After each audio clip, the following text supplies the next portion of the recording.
And good afternoon, Dan. How are you? Good. How are you doing, Mike? Not too bad. We're living the dream, as I tell my friends. And We are. Yeah. yeah, I hope that if they go back and redo Back to the Future, they eliminate 2020 as a destination. Yeah. Right. I remember that cartoon. There was Yeah. someone that posted that in one of the chat rooms that that 2020 is don't go there. Don't go there. Don't go there. So, what we're going to talk about today is networks. And if you're a network person, you understand a subnet or an IP address. This probably is not for you. But if you just sort of, you know what a Wi-Fi signal is and you can connect to it, but that's it. This is probably for you. And Dan and I want to go through some simple things on what we want to see in a flex network, but how you can understand it when we use different terms and how key they are, and how to build a really solid foundation for your radio, your Maestro, your iPad, and and then maybe even SmartLink if we get time in the end, and how to make that as reliable as possible. We found that we spend a lot of time with people on the phone explaining and educating, and that's okay, how a network works. And so maybe we could help a few people out and get going. And so Dan's got this cool tool, which I'll share on the screen in a minute, and he'll help draw some diagrams and pictures, and we'll try to answer some questions too. And if it goes in depth, we'll maybe deal with them at the end. But Dan, anything you want to add? I see you're banned your garage again. I did. Yep. I'm in the man cave here. God, I should probably put up a grab. This is my raw stack right here. But I mean, this not as neat as your office, but very practical here. No. I'm like that other thing you've seen, right? Where people, the camera angle looks beautiful, and then just outside the camera view, it's a train wreck. Right. Well, no, it's a nice space. I got. Oh, it looks great. Yep. So we're going to start at the beginning, and I'm going to add Dan's draw.io. And Dan, I'm just going to take us out of the picture so that you can have the whole screen to draw. All right. And hi, Dave, and hi, Bernd. I hope I pronounced that right. We're going to start at the beginning. And if you have internet in your house, somewhere you have a modem. And that's the part that the cable company or the internet company provided. Now, there are cable modems, and there are DSL modems, and there might be a wireless modem or a satellite modem. But somewhere, you got a modem. And on one side of the... Dan, are you using Chrome? Let's zoom in a bit. Try there we go. Perfect. So in that modem, on the back of a modem, you will have a LAN connector, and that's where the data comes out. That's that 8-pin RJ45. And some modems also include, as Dan's going to drop this in, a switch, which is like an octopus. First, it's a router. And it's a router. And a router for us old people is like a switchboard. It's like, the old telephone switchboard when people had to phone your office and say, I want to talk to Dan on extension 225. Now connecting your call. Well, that's what a router does. It's the switchboard, which I think is a good way to describe it. So, and sometimes the router is tied into the modem. Today, they generally all one box. And sometimes your Wi-Fi is also in the same box, and sometimes they're separate. Dan, anything you want to add to that? Yeah. So the router is also a place where a lot of firewall activity happens. Oh, right. Yes. Right. So another way to think of this function here is that it really is the edge of for where your network in your house begins and the rest of the world begins. Now the modem, like you said, Mike, sometimes these are all combined into one unit, right? Where you have a router, and then the next thing that you have is a switch, which is like an octopus that allows you to plug a lot of cables together. Right. It does more than that, but that's just simply put, that's a switch. Right. And these are all kind of the technical symbols for these things. So you have a router and a switch. And again, sometimes these are all in the same thing. And then you've got an access point. Right. Which is your Wi-Fi. right, which is the Wi-Fi, right? Yeah. So Yeah, and those lines, by the way, are the LAN cables, the ones with the 8-pin RJ45s that are connecting them all together on the right side of the modem. that's correct. So Okay. so many networks have this kind of configuration all in one box, right? Let's show that here. So these things can be all combined into one big box, and Somewhere there's a send to back. There you go. right. So Yeah. so that is a common consumer rated, where you have the Wi-Fi access point. Let me send this to back here so I can do it. Send back.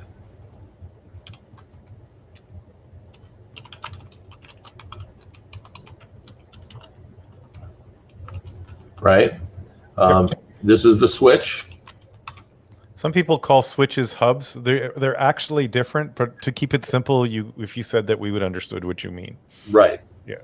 So basically, these are the main functions that you see on the edge of your network, of the typical network. And usually it's in your basement. The basement, or in a closet, or next to the TV. I mean, they're really all over the place. But this usually is what kind of starts your home network off. Now, that's where this is the simple part. This is, you can order this exact configuration from your internet supplier, right? You don't need to do anything other than just pick up the phone to make this happen. It's what happens after that a lot of people get confused. And I think one of the biggest points of confusion. Did you want to get into that, or do we want to go kind of the next? Let's discuss the importance of the switch. Okay. Because that's a key part. And so go. Do you want? I can do it. But the switch is the part that shares all the information throughout your home network. And like plugging a bunch of extension cords together into an octopus, it's sort of the same thing. It does a lot more, but for this point thing, this shares the same information that the switch shares information for the Wi-Fi access point. And if we had a radio, we would plug it into the switch. And let's just ignore Wi-Fi for the moment. Right. Okay. So I don't know if you got my Wi-Fi my graphic to work for the radio, but now if you can put a box over on the right and plug it into the switch. Right. Okay. So the other thing I think that's really important that people understand about switches is that there really is a major difference between a switch and a hub. Absolutely. So one of the cool things about switches is that it's intelligent. It has some intelligence into it, and we'll get into why that can be important to you in just a little bit. But let's say that you wanted to add a radio. Let me go to my handy dandy diagram here. Hold on. So he's going to add a radio, and he's going to take a cable, and he's going to plug it into the switch. Yep. As soon as I can figure out how to. While you're looking for that, I'm going to urge everybody, if you don't know how this is all connected together, take a few minutes and a pen and paper and sort of follow the wires and see what's plugged where. You might be surprised. I've done silly things like, I forgot to plug this in, and turned out I had both ends of the same cable plugged into the same switch. That's not a good idea. That causes some really strange problems, type of thing. So, Oop. Oh, you're going to try to get that to work that I told you? Yep. Hold on. Here, I'll hide it for a minute. I got it. Nope. There we go. I'm good here. All right. So we're playing with draw.io here, so we can see a picture. And look at that. You got a 6400M. That's right. Okay.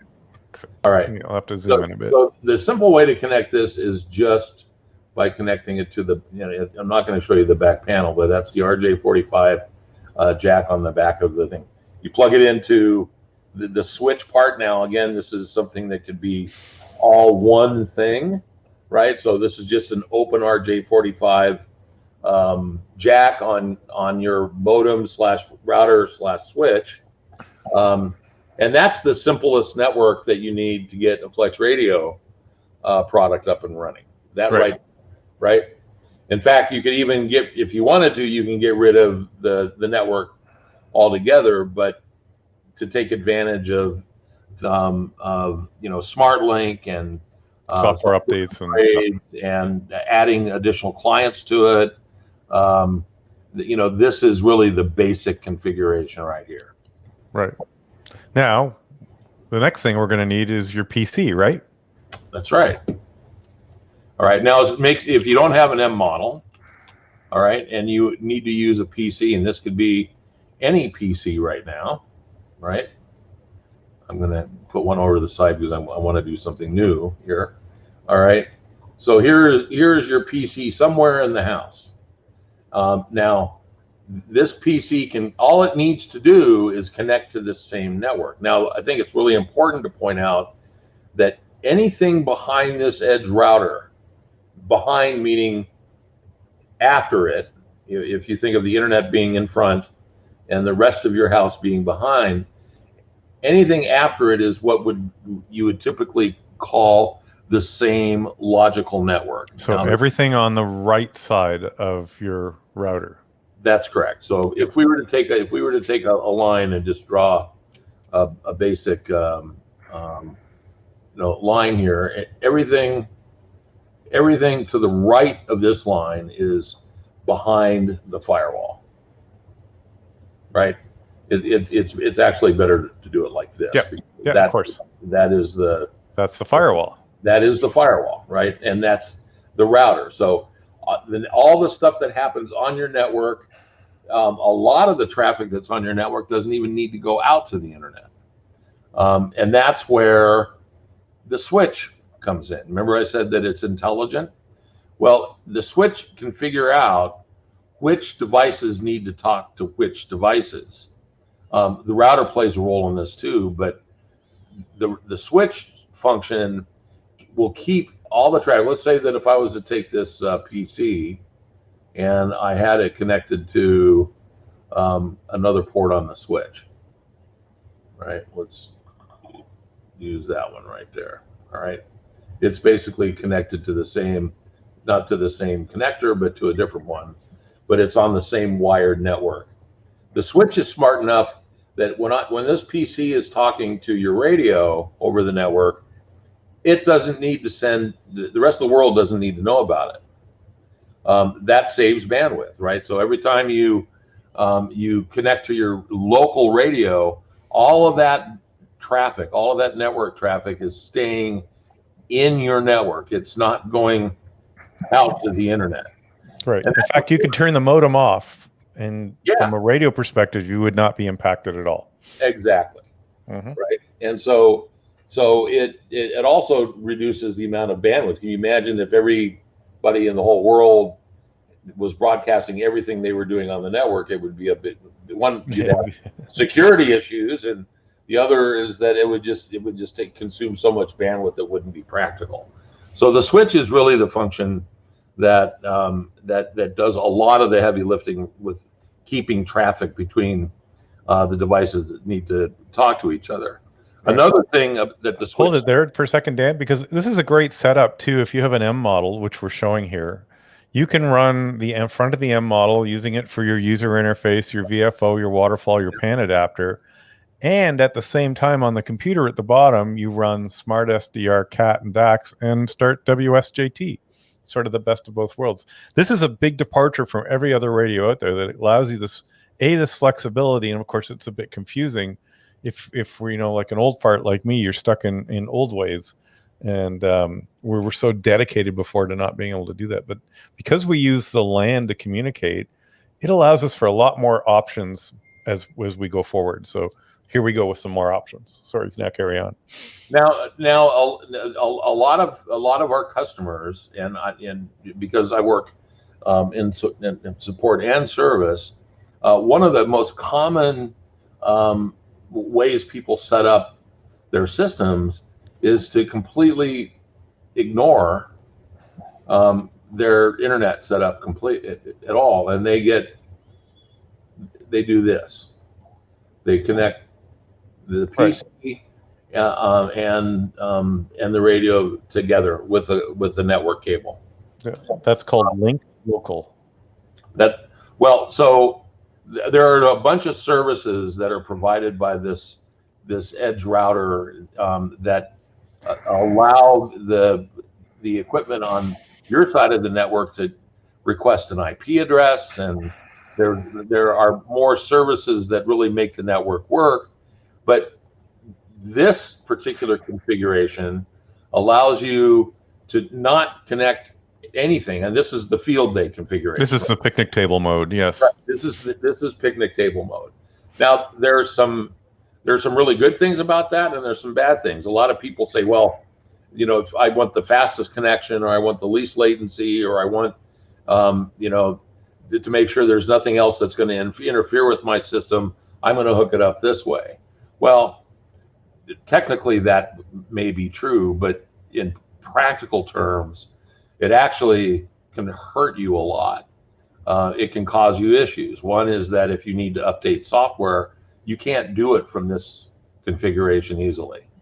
It can be done, but it can't be done easily. If you happen to upgrade to a new version of Smart SDR that requires a different license, this won't work at all for you, because the radio has to go out to our license server on the internet in order to pick up the license that it needs to operate. Mm-hmm. So there are a lot of disadvantages to this as well. The advantage is simplicity, but the disadvantage is that if you call in for support, or if you want to use the internet for other things like spots and whatever, this really won't work well for you. You would need to be able to have at least the PC have access to the network. Mm-hmm. So go ahead, Mike. No, I'm saying, so that's and it's not any faster. So no, it isn't. It really is not any faster. In fact, it's slower booting. It is slower booting. That's correct. So another common way that we see people use the product is that this could be a laptop, or some of the more the newer PCs have Wi-Fi that's built into it. So the PC has actually two network cards, one that's connected over Wi-Fi, and the other that they could connect to a radio. Just the other day, I had a customer call and said, I just bought version 3, and I can't upgrade my license. The radio says there's no internet. And so when I looked at their system, I asked them how things were connected, and it was connected exactly like this, where the PC was connected to Ethernet Wi-Fi, and that's the PC. That's where the PC was getting internet, but the radio was connected directly to the wired port on their PC, and the customer just missed the whole idea that in this configuration, the radio doesn't get internet. Right. Unless you do something really special on the PC, like share internet connections, and that takes a little knowledge to set up, and you have to be aware of it. It's possible to do it that way, but really all you're doing in that case is that you're making your PC a router. Right. So let's back up just a bit. So this is a feature in Windows. It's not broken. It's by design. These two network ports, and the Wi-Fi is a network port, and then the RJ45 connector that you've got connected to the radio in the setup is also a network port. And they are actually isolated from sharing information. They're sort of like having two doors into a room, but you can't come in one door and exit the other door unless you turn on a feature, which they call internet connection sharing. And to be honest, about half the time it works. And I've got two laptops. One it works great. The other one I can't get it to work on. So it's convenient, but it's not necessarily a trivial setup, although it should be.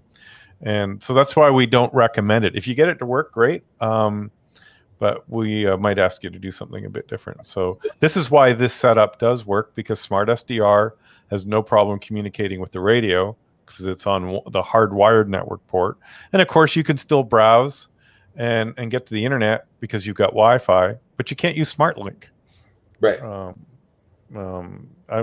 Some of this, take this with a grain of salt. There's always an exception, but let's just say you can't at this level. You know, if you're smart enough to know what we're doing, you can figure out a way around it. But it's not trivial.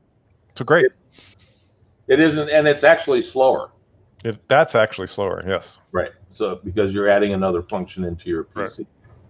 Right. There's nothing wrong with connecting your PC to a Wi-Fi network. In some cases, that's all you can do unless you run an extra long cable. This may be your only option if you don't have a way to run a hardwire connection to your radio. Yeah, we could probably do a whole hour just on the pitfalls of Wi-Fi, and so yeah, granted, for some cases, some people that's your only option, but there are now some valid workarounds. So anyway, okay, so where are we going next? Well, I was going to talk about a little more complicated setup, but why don't we talk about what network address translation is in the router at a single level for SmartLink? Okay. All right. Is that where you were headed? I can certainly do that. Okay. So the switchboard called the router. Right. Okay. So the way that so let's say we have a PC or a mobile phone or an iOS sitting out here in the middle of the world someplace. Or a Mac. Right? And we want to be able to talk to our radio. That's a feature that we enable with SmartLink. Well, we have to be able to set up a connection between this computer and this radio. So we do that with a web service that lives out in the cloud that we call SmartLink.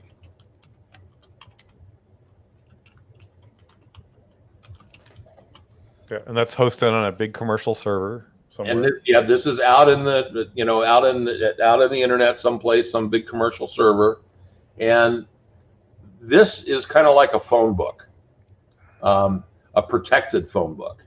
So when you log in to your using the SmartLink login, your email and password is typically what you use to do that. A PC will connect to first this SmartLink service, and it will present you a list of all the radios that you can connect to. Which for most people is just one. Which for most people it's just one, right? Yep. And I was going to bring up another. There you go. Right. So I have. I'm going to use Cat here as the main example. Here I'm logged in using 403A, and I have my local 2 radios available to me because I'm on this side of the network, and then I also have one that's available to SmartLink, to me from SmartLink, which is in Montenegro. So this particular listing right here is coming from the SmartLink service. I've logged in with the credentials for 403A, and it says, here is a radio that you're allowed to use. And if you notice that when I hover over this radio, it gives the radio IP address and a couple of ports for it to connect to. So ports are like specialized phone extensions. Exactly. I'm going to keep going back to the switchboard because I think some of us were old enough to knew what that was like. So this particular entry right here is being provided by SmartLink to my request here. And when I hit connect here, it tells my Smart SDR client where this radio is in relation on the internet, and it's actually pointing to the address that this modem has, and a couple of phone extensions called ports that this modem also knows about.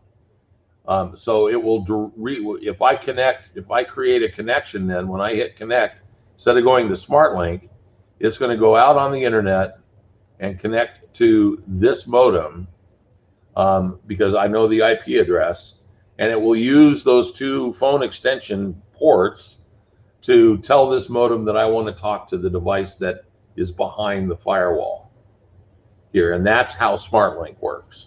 Yep, And and Ken, yes, we will get into dual NAT, but we're waiting for the end because that's beyond. There are some big exceptions with they're not big exceptions. There are exceptions with SmartLink. We'll talk about it in a minute. And where was I going with this? But yes, so that's how that works. And this is called a peer-to-peer connection, where with you, the remote person on SmartLink is now one peer, and the other peers being your modem and ultimately your radio. That's right. So when you register your radio for SmartLink and when you hit the save button here, no matter if you're using automatic network settings or manual, we can use that as for a different topic someday. When you hit save, remember that I'm on this part of the network here, right? The right side. No, the right side, right. So I'm on this part of it. When I hit save, it goes out to our SmartLink server, and it records my IP address, my router's IP address, and these two port numbers out on in SmartLink. So when I'm remote, then I query the SmartLink phone directory for my radio. It will return these two port values, and that's how I can set up the peer-to-peer connection for SmartLink. Right. And the term that's actually called in the router, you'll hear people say it's called NAT, network address translation. And that's correct. Or port forwarding. Or port forwarding, right? Right. So that's set up here on the modem. Now. Oh yeah, I was going to say, if you haven't touched your modem or your router or whatever you got from in that box area, and have just left it alone, you probably have a feature turned on called Universal Plug and Play, and the purists will yell at us because that's can be a concern. But if Universal Plug and Play is turned on, the configuration in the box part in the middle of Dan's diagram happens automatically. Right. So you don't have to worry about logging in or doing anything. And you can see that when I hit test here now, it's tested the connection, and the way that is done is our SmartLink service. It acts like another radio or another client out on the internet, and it tries to connect. It tries to set up the connection. And when you hover over the little green dot here, you can see that my UPnP, which stands for Universal Plug and Play, the ports have passed, and the forwarded ports, the manual forwarded ports, has also passed. When that green light lights up, that means that someone outside the network, as long as it has the right credentials to get into their SmartLink server, has the right then to connect to this radio. And then one other thing I want to point out. Can I stop you there? Yep. This is a great point to stop. If you're setting up SmartLink, that button has to work and show green. If it doesn't work, stop there. It won't magically work. Okay, so that's something needs to be figured out at that point. If you cannot get that to work, and there's a dozen reasons why it probably weren't, none of them are significant, or a lot of people have them, but it's not impossible because there are different types of internet that you can purchase. That can be a reason why it doesn't work. But this is beyond the scope of this conversation at the moment, because we're really trying to keep this really, entry level. Okay, carry on. All right. So one other point I want to make is about security, because we've gotten lots of questions from people about how secure all of this is, and I want to point out that in each radio that we manufacture, there is a unique certificate that is put in. And this is the same kind of certificate that your bank would use on its website to secure the information that goes between a web browser or an app on your phone to your bank. And we use an encryption mechanism called TLS, TLS 1.3, which is the latest version, for all of the communications that come from outside your network.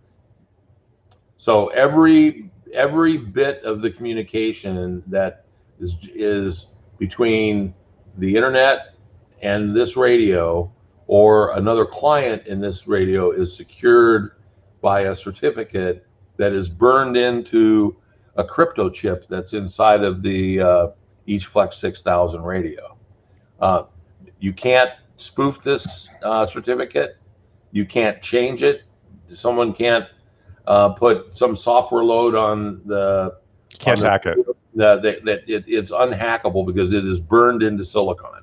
In fact, if something goes wrong with that chip, we have to, we have to have the radio back in Austin so that we can put this certificate in and reestablish the authenticity of the radio. Good. So that pretty much discusses a simple network. And then we missed anything else? I think, Dan, because the next thing I sort of wanted to talk about was, I'm going to save double natting to the end, but I do want to talk about range extenders and meshes. All right. Well, we had a question about dual NAT in on the chat. Yes, on the chat. So why don't we talk about dual right. NAT? And this is a really common issue that we see with customers that don't have a networking background. Right. It's like a switchboard is plugged into the switchboard. It's like Radar O'Reilly trying to call Sparky to call the US and MASH. So most people have this part down right. They have the modem, the router, the switch, the access point. Again, that's all in one box that they get from their cable or their ISP. It doesn't matter what. But then they go, well, gee, either the Wi-Fi isn't strong enough to reach my shack, or I need to be able to plug more stuff into it. So I need to extend my wireless network, and I need to get more ports that I can plug into. So they go out and they buy another, what they think is an access point.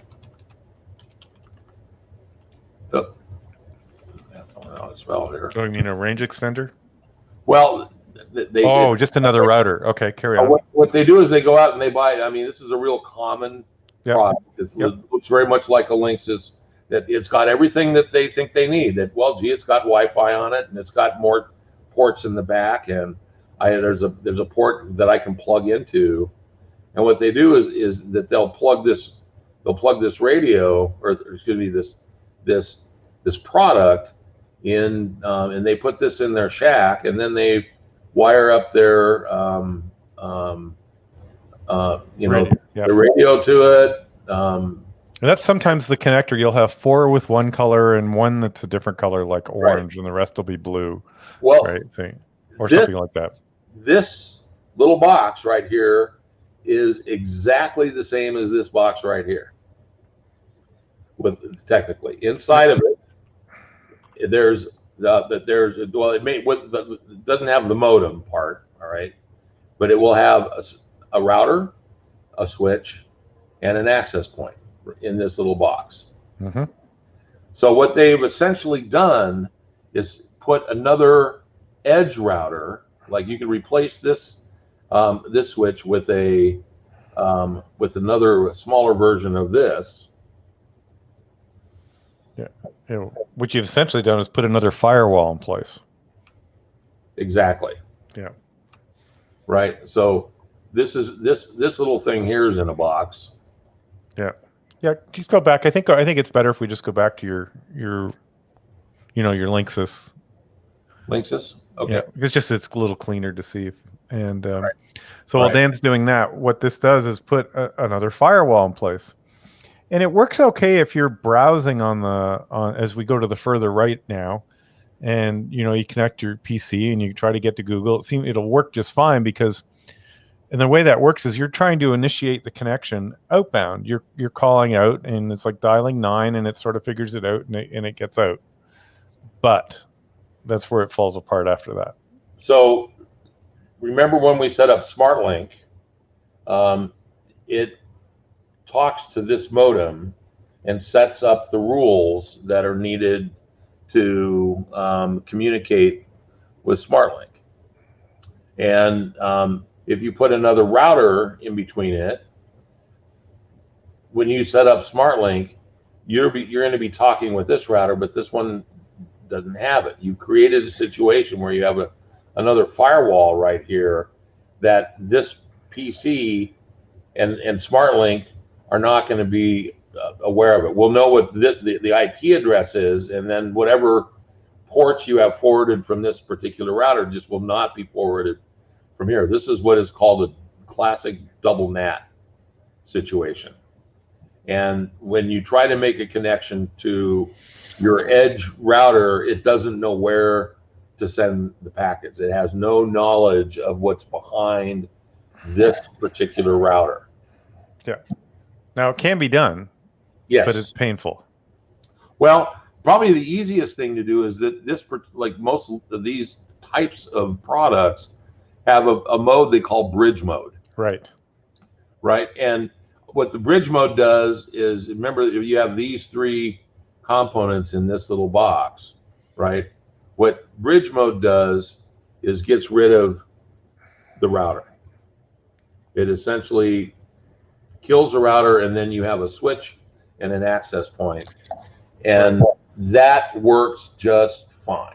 Okay, so I'm going to back up a bit here too, because everything on the left side, we haven't used this term, but now I want to throw it out to you. On the right side of the diagram here, we call those networks subnets, and they usually like 192.168.1.xxx or 0.xxx. And in order to have your network at home work really well, we want all those addresses of everything on it to be 192.168.1.xxx. If you back up and you had added that second device, the Linksys router that Dan had shown there, if we keep moving over to the right, that one might be 192.168.2.xxx, and they're separate worlds. It's like a whole different building. And this is why you have communication problems. Simply put, there's a caveat here everywhere, because there are certainly ways around it, but much beyond the scope of what we're trying to do.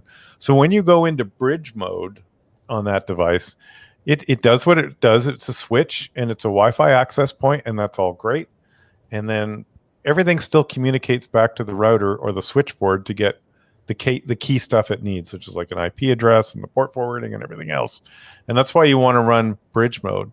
And the other thing too, if you were to add a mesh like an Eros or a TP-Link M5 or M9 or an Eros, all of those have a setting for bridge mode, and you want to turn that on. Right. Unless you don't want bridge mode here. No, you definitely don't. On your edge router, you do not want to do bridge mode. No. I'm going to caveat one more thing too, so don't listen if you don't want to. Those devices, those meshes, like the TP-Link mesh or the Google mesh or the Eros mesh, or there's a dozen other, those also have the ability to be a router, and you would replace your router with their router, but just keep that in mind.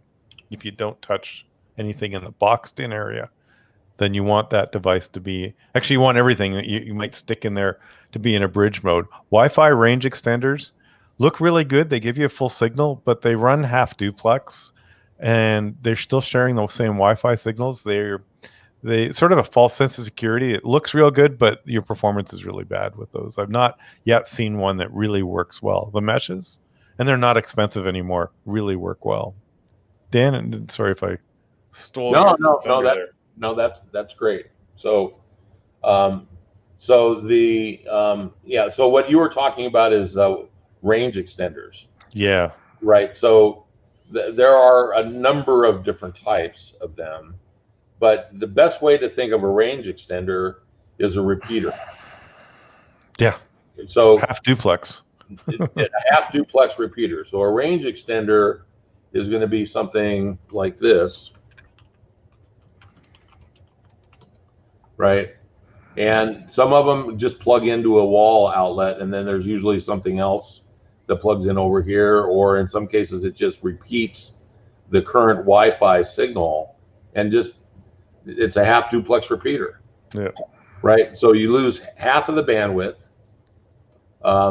and it slows down the traffic because the range extender has to sort of keep tabs on what's going on. So range extenders, unless you absolutely need to use them, they are not your best choice in a radio network for sure. Cool. So I wanted to talk about two more things, Dan. Just clear the bottom of your screen, so get rid of the, or move your PC out, and yeah, you can delete those two items. And so what if I hear this quite a bit? My modem's in the house; it's in the basement. It's 150 feet away, and my shack's in the yard where I have a garage or a shed or something, and Wi-Fi is the only option.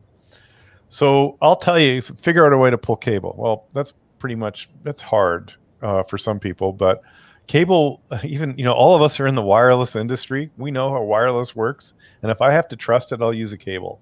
There's a couple other options that, and I've forgotten the name of the second one, but the first one is Powerline. And the success with this is hit and miss. Sometimes they really work. Right now in my office here in my cottage, I'm on a Powerline connection from my desk here to the modem, which is 400 feet away. And what that really does is put my internet signal, my LAN signal, over the house cabling. And so there's two parts to that. There's a box that plugs into the switch on the modem, on the right side of Dan's box. If you could just throw a box there, Dan. Yeah. And while he's doing that, then there's another box. It's a companion that you could plug near the radio. And the cool thing about Powerline is you can have multiple Powerline nodes in your house, 3 or 4 of them. And you're not competing for radio signal or bandwidth with a Powerline device. Now, do they work perfectly? No. Some of them work great. Some of them don't work at all. And I tell people to buy a couple and see what works and what doesn't. Sometimes going in a little bit under the covers. Sometimes you're on one half of the house wiring. Sometimes you're on the other, and it doesn't work as the range is not as good. So carry on. Yep. Hold on. Forgot the one that runs on cable, so I'm gonna go look that up. There we go. There's an example of a Powerline Ethernet connection, and you can get them on that. This one is a TP-Link. There are a number of them. They cost about $50 for a pair on Amazon. And what this basically does is over the power line on your in your house, just your regular 110 volt power, it will transmit and receive your Ethernet signal. Now it does reduce bandwidth, so you're probably not going to get a full gigabit through that, but it is often a lot better than nothing. Now, where it doesn't work is when you go through, say, another line transformer. Yes. Let's say the shack is out and there's a power pole and you're getting a separate run. It won't traverse those things, and then you're going to have to resort to some other kind. The other one is Ethernet over cable. Yeah, it's called Mocha. Mocha. Yeah, they're actually pretty good. I have a bunch of friends running them. They're really happy with those. So if you've got a house that's got cable TV cable pulled all over the place, you can use a pair of Mocha devices. MOCA. Right. And they're not hugely expensive. I think you can get a good pair for a couple $100, and they'll do gigabit. You don't need gigabit. Half a meg is fine. 500 megabits. That's huge numbers for what we do. Unless your kids are full-time gamers. Right. There's the other diagram for. Is that the Mocha one? Yep. Yep. So. Right. Yes, sir. Lloyd's saying he's using a Google Mesh. I've tested Google Meshes. I've tested the TP-Link series. I actually made my 6700 a Wi-Fi client on my network as a test. I'm going to say it worked. It wasn't perfect. I had dropouts. I ran it for about a day. I went, okay, it works. And then it would drop out and disconnect. And I went back to cabled. But it was just a proof of concept for me. But I've heard good things about the mesh. The TP-Link M5. There's another one, TP-Link M9, which I believe has a third frequency for its backbone. And backbone's the part you use to share information. If you can get to those, really cool as well. but we still ask that you wire the radio, you cable the radio. And it's not that we couldn't have done it with Wi-Fi. We did it because it was absolutely the right thing to do.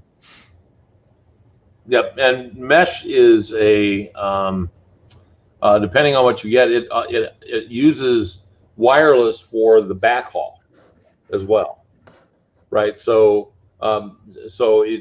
you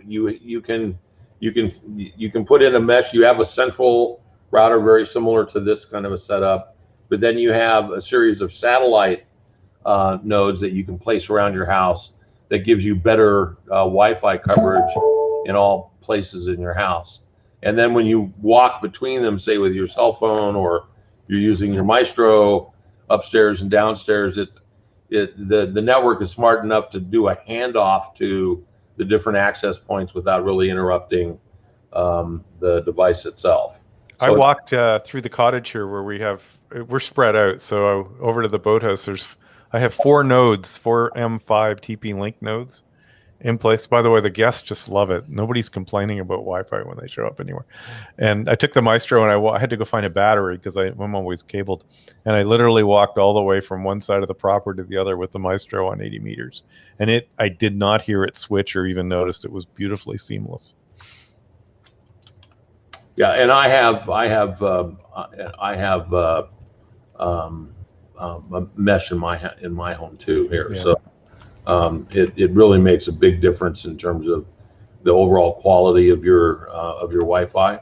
Yeah, actually, I highly recommend it just for your house. Normal, if you've got a 3-floor house with a basement, main floor, and an upstairs, and you've got kids in all rooms, and they're all complaining the Wi-Fi is terrible.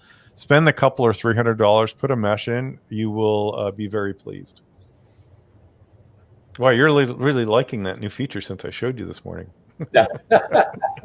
So the other thing about mesh is if you're using a device like a Maestro, you probably heard people talk about having static IP addresses and DHCP. That's kind of beyond what we plan to discuss with you today.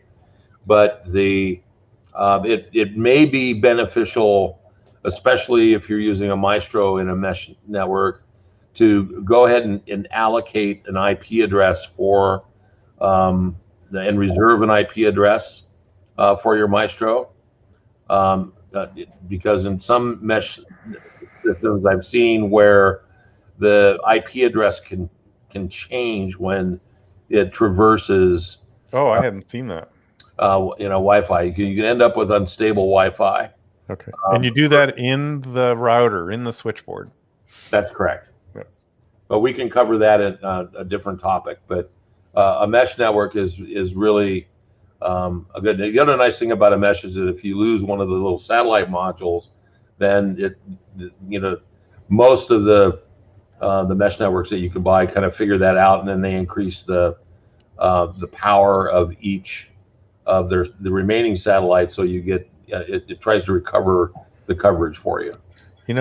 I have to admit, the stuff is just starting to work like it should. 10 years ago, even 5 years ago, you needed to understand what was going on to make it play the way you wanted to. And the last couple I've put in it for friends' places, it's like, wow, it just worked. They're happy. They don't call me. It's great. So, is there any other questions, guys, on this at a really entry level that you may be confused? Other than that, I think we're about done. We soaked up almost an hour here. I know, amazing. And also, are there any questions? Did we get? Yeah. You gonna put your camera back on, Dan, or are we just gonna get your? Sure. Let me turn my camera. There we go. I'm on. There I am. So. And I'll take a picture of this this graph, and we can put it somewhere, Mike. I can put it right in the chat here on Facebook. Okay. All right. And so no other questions. And if you have any questions regarding this, you can email us at info@flexradio.com. Let's say you might be watching this after we did it live, or you caught it on YouTube or something, and reach out. But I hope this outlines. This is the foundation you want for your your FlexRadio. We want everything on the same subnet. And if you've got a guy and he's coming in to set this up for you because you know nothing, and you've got a friend or whatever, say, just, I want everything on the same subnet. Just that's all you have to say. If they know their stuff, they'll know exactly what you mean. And if they say, "Oh, I can't do it," and then just say, you'll sound really educated. Say, "Well, can't that thing do bridge mode?" Those are the only two sentences you need to know. And so, same subnet, bridge mode. Keep those two in mind. If all else fails, help desk ticket with Flex. We'll be happy to help you sort out your network issues. So, and yeah, well, Dan, thanks. I know we've had a busy day today, and but I think this will help. And if you're watching this later, because we've asked you to, hopefully it helps as well. There is if you Google FlexRadio network, there's a very nice help desk document. There's a white paper. It has the same sort of diagram. It's focusing on the 6700, but it applies to all Flex 6000 series radios as well. Dan? Yep. And if there's something you'd like to see covered in another talk about networking, please let us know. Perfect. Well, have a good day, everybody. Get on the air. I saw, by the way, I didn't get a chance to sneak some time on there, but in the mid-east, Ohio Valley, there's some pretty good 2-meter DX going on. The air's a little drier, and some of my friends up here in Toronto were saying they were hearing some very long-distance APRS beacons. So, yeah, there's always stuff going on in ham radio. It's great. Ladies, gentlemen, have a great day. 73. Thanks, Mike.